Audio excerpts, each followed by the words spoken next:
So our first speaker is named Dan Demsky, and his 3 fun facts are that he's seen the band Fish play 51 times.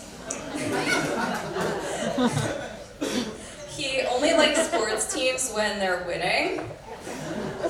And he's tried sitting in business class with economy tickets on over a dozen flights.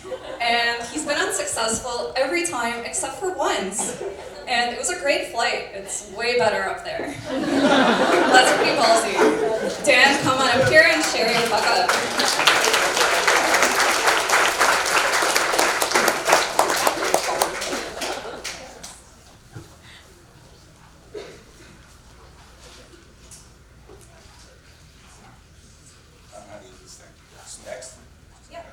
Hey there, thanks for having me.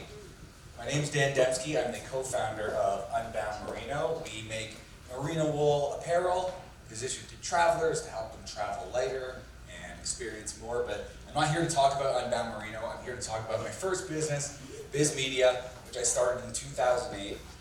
This is me and my business partner in my mom's unfinished basement. It's our first office. We're dressed like a chicken and a rabbit, chain smoking cigarettes and chugging Diet Coke. And that's how we started this business. That's how we got through long nights. We would work 14, 15, 16 hours a day all the time, and we produced video content. We came up with online video strategies for brands, well, later for brands. First, it was just for anyone that would give us $1. And this is the first guy to ever give us $1. This photo was taken a few years later, but he was the first person back when we were in my mom's basement to hire us, and he's very important in my life for 2 reasons. One, he was the first person to hire us, and we were so passionate about what we were doing. I think he probably paid us $300 to do a video that took us maybe, I don't know, a couple of weeks. If you worked out how many hours that we worked on this thing, we probably got paid like 30 cents an hour. But we loved doing it because I was still in school. I wasn't trying to start a business. I was just trying to learn how to do video production. But this was how we started the whole business. We started with many different clients, and he'd bring us back. And one day he came up to us, and this is the second thing he did that really changed the course of my life, is he said, "You guys are awesome. You do great work. You work really hard, but I don't think you get paid enough, working with small businesses. I think you should go and start working with some more larger brands." And his clients were larger brands in his old business, so he said, "Why don't I connect you with GE? They're a client of ours. I know they're looking for a video. You'll get way more money if you work with them." And I'm like, "Sure, let's do that." So he came with us, and he took us to GE, and we pitched them, and they said they have a $3,000 budget to do this video. At the time, that was like enormous money to us. And when we left, they're like, "Can we do this video for $3,000? We're like, "Yeah, we think it could be done." But what they didn't realize is to us, it was like the easiest thing in the world. It took us 3 hours to do. And even like by anyone's standards, to make $3,000 in 3 hours is ridiculous. For us, it was insane. And we sat, I remember we sat on that video for a week because we didn't want to make it seem like it was so easy. And we gave it to them. And at that point, our business changed. That's when we really became a business, because I said, "Holy shit, there's people pay this kind of money for this stuff?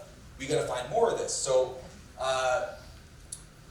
I became a salesperson that day. My business partner, "You'll make everything, you'll do the video editing, you'll do the shooting, everything we do, I'll sell it, I'll find more corporate clients." I became obsessed with that. So back in my mom's basement, we did $60,000 in revenue in that first year, which was amazing to us. But once we started going after these corporate clients, in our second year we did $600,000 in revenue. And we felt on top of the world. And this is us sitting around our laptops with beer, and that's like a recurring theme in my life. I took this photo because I just felt so happy when I looked at it. I remember going to this Fox and Firkin or Fiddle that used to be around here. It's not there anymore. We go there all the time, have beers, and we had what we called work parties, where we worked just as late as we could until they kicked us out, until it got too noisy. And we had the time of our lives. And at that point, I started hanging out with a lot of people in the city that were entrepreneurs. They were super smart, super ambitious, and we were like, "Yeah, we need to grow." I just realized we have like weed on the table. It wasn't legal then. But we're watching a fish show. This was our first studio downtown, right on Dalhousie Street near Ryerson University. We got this place because we couldn't break And I literally did that before. And we started growing, we think, okay, well, we need to keep growing, And this is kind of where I think the first mistake happened. The one I want to talk about is I reconnected with an old friend who we're all in our early 20s at the time. He already built and was bought out of a multi-million-dollar business, which was crazy to me. And he was kind of looking for his next thing to do. And he was really into it. We just jived and we connected. And he said, we're going to help you. I said, I can help you get to that next level. Why don't we sort of try to form a partnership? And we brought him into the business. And it was really, really good with the objective that we're going to grow. And grow we did. So this was our third space, which we moved into a year later. So we went from $600,000 in revenue to like $1.25 million in revenue. And I felt like I'm the shit. Like, I'm so amazing. Look how we're growing. Let's hire a team. This is not all our team. A few people from our team. And the old mayor, we were doing a video with him. And this office is just right across the street here. And we had some fun videos. But what you can't see behind that fake smile is this became a nightmare. Because when we started, we were so into the work. We were into being paid to learn how to do better video content, to be better at editing. But now all of a sudden we have this growth mentality where we want to hire all these people. We have this office space, this awesome office space, and it costs us $100,000 a month just to be able to keep the lights on. So what I used to be able to sit around the table and hustle it out and have fun and spend time where I wanted to, and it felt free and I felt like I was the shit. We're now just closing deals just to get money in the door, just to be able to sustain it. And it went on for years where it was just a struggle. I didn't like the work. I didn't like pitching. I didn't like what I was doing. But then in 2013, I went to North by Northeast Interactive, and I saw this talk by a guy named Johnny Cupcakes. His business is called Johnny Cupcakes, and he has these like bakeries all around the world, but they don't sell baked goods. They sell T-shirts. And I remember it was in London, England. I walked into this bakery. This after I saw his talk. And it's designed by guys who like design Disney World, and there's like ovens that open up and like icing sugar like coming out of it, and it smells like vanilla, and they have these bakery fridges, and you go and you buy a T-shirt and they put it in it's just a crazy, awesome thing. And he's so passionate about it, and I was watching him and I was looking at how passionate he was. And I remember this last slide came up and said, real success is being happy doing what you love. And I felt like I was unhappy doing what I hate. And I was doing that for years. And I felt like I wanted to be back in my mom's basement in the chicken costume. That's when I was happy, or when I was at the Firkin bar. So at that point, I started to really look for like, what's the next thing? I can't do this for the rest of my life. One sec. I'm a little pasty. I'm not high.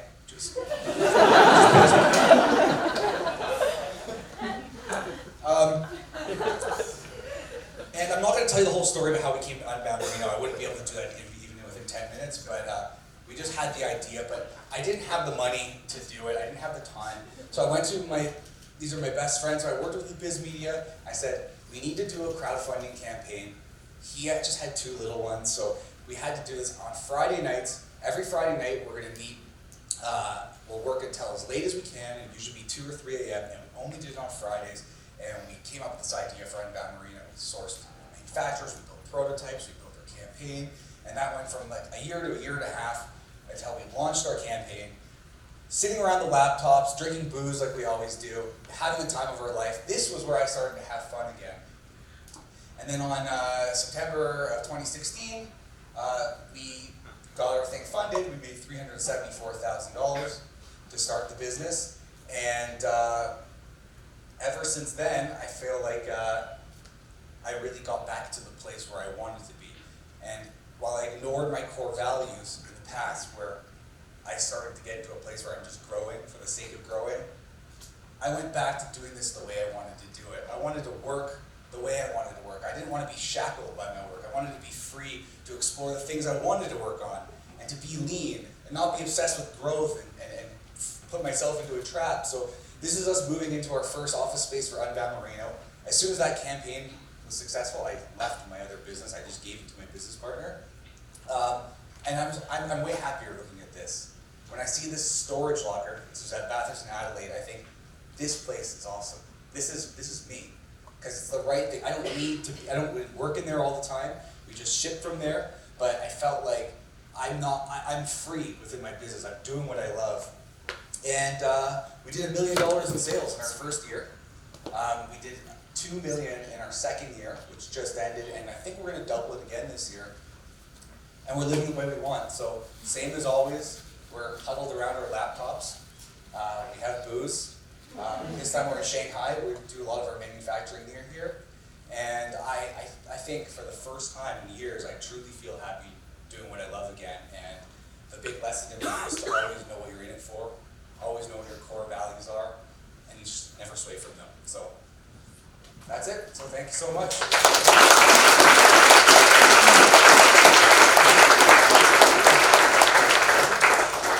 Awesome, Dan, thank you so much for sharing your story. I think, a lot of us kind of fall into that trap of thinking that you always have to be growing and like chasing the next thing, the next client, but sometimes stay up here. Sometimes it really doesn't make sense. So that was a really great lesson that I think could be applicable to anybody here in the audience.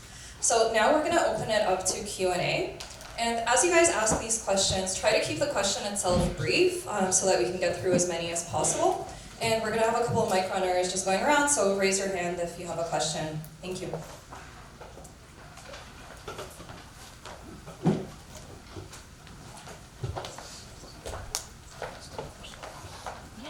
I hear in business that if you don't grow, you die. So how do you manage that expectation of needing to grow to sustain your business versus, not growing? Well, we're growing. We're growing in revenue, we're growing in intelligence, we're growing in our capabilities. But I think before we thought that I'm invincible. Like how I could do $600,000 in my mom's basement and I can close deals with these corporations. So I think there was a lot of vanity in the way we were growing before. Like our office space was like $15,000 a month, and I felt really cool when I got to show people it was my office, but it was ruining my life. We did $2 million in revenue last year, and we just moved out of the storage locker last month. So it's just a different mentality about applying our effort and our resources to where it counts, and to know that I don't need to grow to show people that I have like a foosball table in my sick office. Like I can do other things.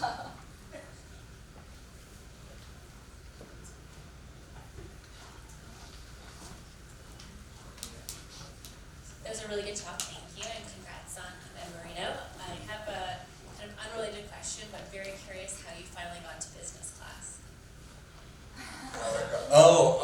Okay. So I was flying home from Frankfurt, Germany, and I just was curious as to how much it would cost to upgrade. So I asked the person, do you have any business class seats available? And she said, actually, we have them on special too. They're only €900 extra. And I'm like, is there a lot of seating available? They're like, there's like 8. You said something like 8 or 9 or whatever. So I just waited for everyone to go on the plane. And I was last, they were calling my name, and then I walked on and I just sat in the seat. And I just waited, and like, they're gonna kick me out, and I was just waiting. And then at one point, she came around, and she gave me this menu. Like, it's not like, you want the chicken or the beef. It's like a menu, right? So when they gave the menu, I kicked my shoes off. And I was just on. But I remember later in the flight, this kid snuck up and sat down in another business class seat, and he was kind of waiting, and then he kind of felt like he was comfortable, and then he kicked his shoes off, and he was relaxed too. No, this guy got in too. But then the flight attendant came, and the kid's like, they kicked him out, and I was just like, I was already entitled. Just do this. I felt so confident being on business class.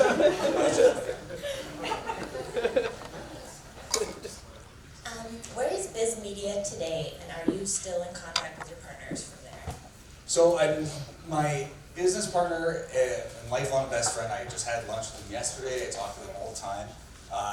He runs it. It's kind of, without me, it's sort of wound down to being more of like almost freelance, but the clients that we had and the relationships we had just continue to give him business, so he just does way better.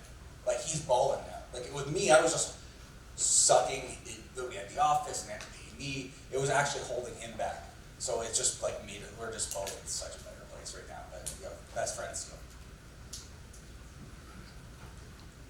I'm just wondering, like, how do you, or what kind of advice do you have if you're trying to get into like retail outlets or get corporate clients like you did?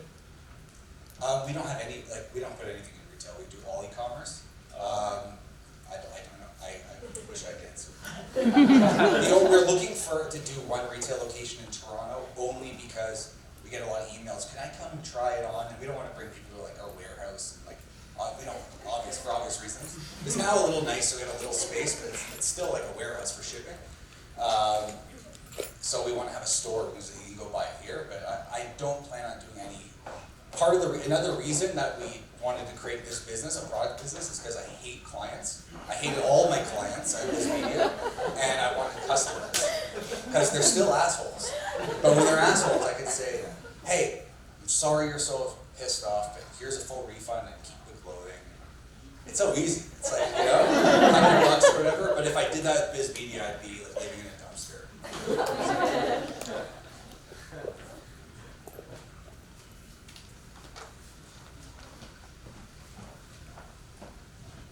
So we'll do this question and then one last one after that.